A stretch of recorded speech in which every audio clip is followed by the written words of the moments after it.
Salve, pernahkah Anda merasa bahwa Tuhan itu tidak adil dengan adanya dosa asal yang kita terima sebagai pelanggaran Adam dan Hawa? Atau pernahkah kita merasa bahwa Tuhan itu sangat kejam ya, karena hukuman itu tidak setimpal, dan hukuman itu bukan hanya diberikan kepada Adam dan Hawa saja, tetapi kepada seluruh keturunannya.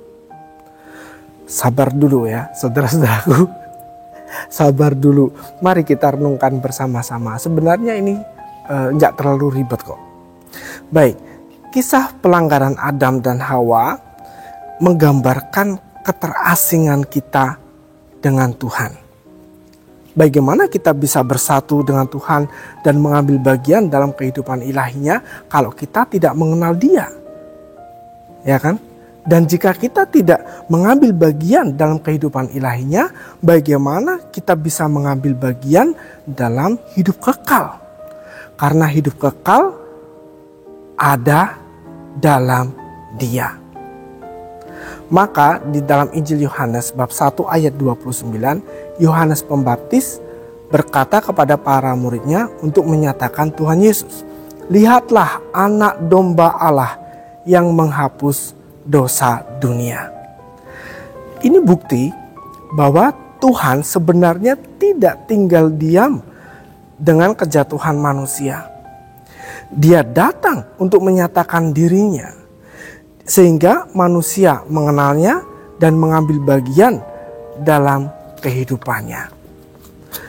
Kita mungkin merasa jengkel ya dengan adanya dosa asal, tetapi sebenarnya saudara-saudaraku, itu membuka kesadaran kita bahwa kita membutuhkan kerahiman Tuhan. Kita membutuhkan Dia untuk datang dan menyelamatkan kita.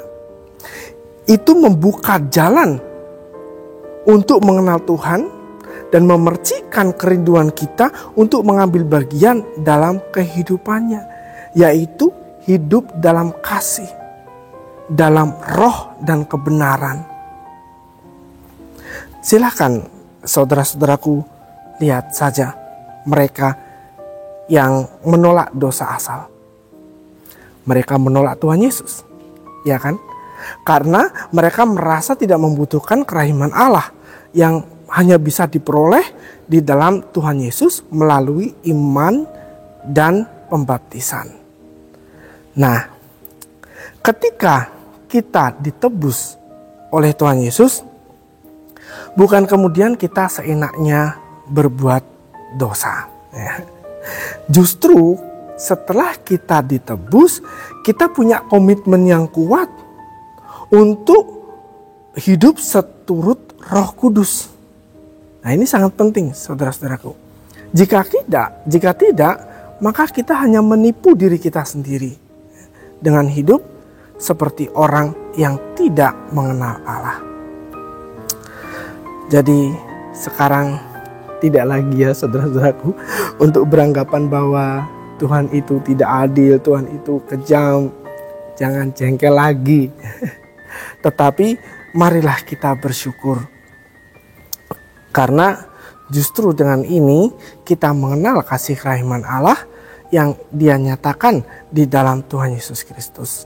Allah menjadi manusia, penebus kita. Tuhan Yesus memberkati.